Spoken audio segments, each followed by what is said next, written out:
Explorers, how you na dey? What's up? How are you? This is another banker. AOTZ. Are you feeling it?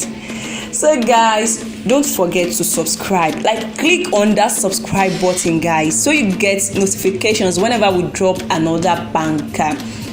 So this is another content from the Explorer with the Memorial trip to Oluwo town. And this very content is about our visitation to the Oluwo's palace. So guys, note that every meeting we had here, everything was in Yoruba. Everything, while all the discussions, all the conversations we had during our visits to the Oluwo's palace, everything was in Yoruba. So we'll just be doing voiceover to say what we can interpret. Guys, are you ready to dive into this? No, I know you're always ready. I don't even need to ask you. I know you're ready.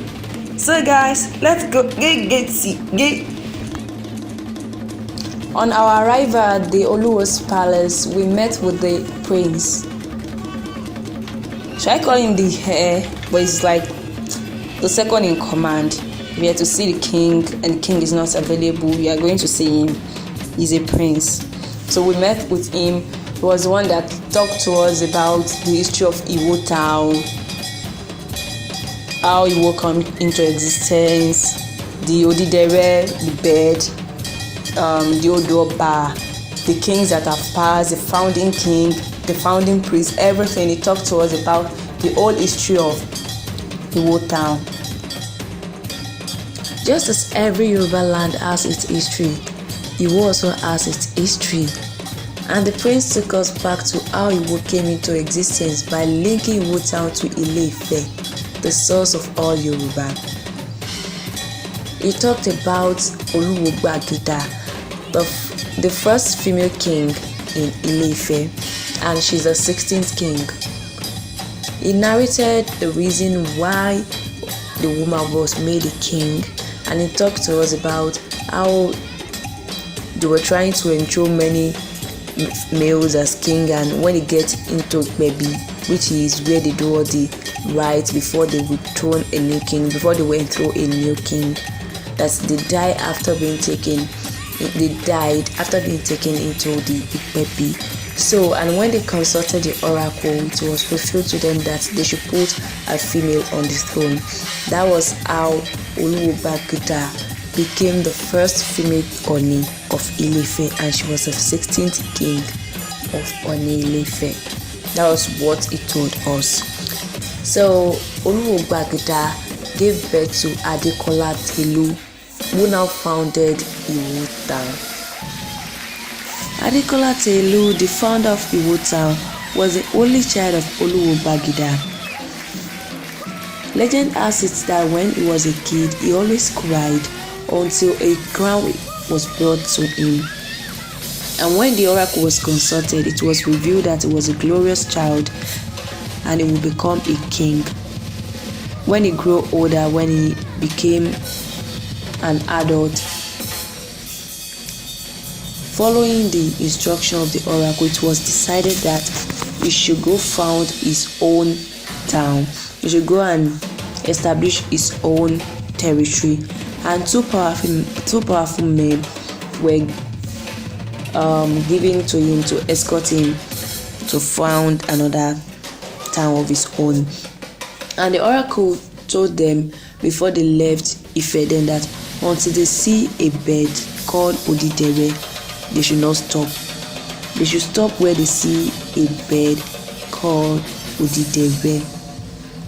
That was where they stopped before they proceeded into the town. So Adekola Telu was the founding prince or the founding king of Oluwo town. Guys, guess what? We met a man weaving at the palace. You know Ashoke, the traditional attire, Ashofi. We met a man weaving Ashofi. I was so shocked. I don't know whether I should use shocked, but I don't know. I was disappointed, kind of. I don't know. I think it's only saying that weave Ashoke. no, it's only saying people that I know that they weave ashoke. Any other person that weaves ashoke is a counterfeit. If the person is not from saying, the person is a counterfeit. That's my thought, and it's the fact, it's the truth. Until I saw this man weaving ashoke at the Oluwo's palace. Are you kidding me? Ashoke is for saying people. Actually, I know that the Ijebu people also, they weave it because the founding prince, the person that first settled at Iseyin came from Ijebu. I know that Ijebu people too weave ashoke, but they only do that only on Ojude-Oba's day. It's not that they take it as a profession. So I only want to see people weaving in Iseyin, not other town. So this man was actually weaving ashoke, and it was so like the sight was delightful. So I was so glad to see someone weaving ashoke again when it's not that I'm in Iseyin. It was wonderful actually. So we spoke with the man, and he talked to us how the process is that they go through weaving ashoke, and how good the market is, like how constant, how often it sells, and the prices of each yard, or should I call it yard, each roll of ashoke after he has packaged everything. The site was, I was so glad, I was so impressed, I was so happy to see that. No, I only expect to see people weaving ashoke in Iseyin, no more other place. But seeing someone weaving ashoke in Iwo at the Oluwo's palace, it was so amazing. In case you guys don't know, I'm from Iseyin in Oyo State. Iseyin Oru ọmọ Ẹbẹdí, ọmọ Oro tó ń dún yùmùyùmù, ọmọ àṣẹ tó ń mumi kíkan. Ìlú Ẹ̀yọ̀ kìkì ẹ̀gàn, ibi tó jú ń gbé bú ni tó ju ẹnu lọ. Ó pọ̀, you people should spend my money. My head is swelling. So I think it's only Iseyin people that weave ashoke. But seeing someone else weaving it at the Oluwo's palace, I was shocked, but I was happy at the same time. So guys, you've known now that I'm from Iseyin, and please, it is pronounced as Iseyin, not Iseyin. Thank you. Notice, don't use British accent to pronounce it. Don't use American accent. Use Iseyin accent to pronounce it. It is pronounced as Iseyin, not Iseyin. Don't use Eko. Don't use Lagos accent to pronounce Iseyin. It's my hometown. Pronounce it the way we can pronounce. We are going to pronounce it Iseyin Ovo. Guys, are you loving this right now? Okay. The scene of the ancient central mosque at Iwo in front of the Oluwo's palace, it's a scene to behold. I mean, I like the ancient nature of it.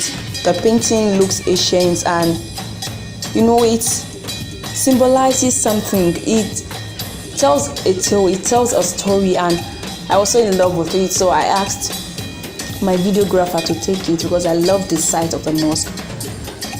However, they're building a new central mosque. That one too is not far away from the palace, but the ancient central mosque is in the front of the Oluwo's palace.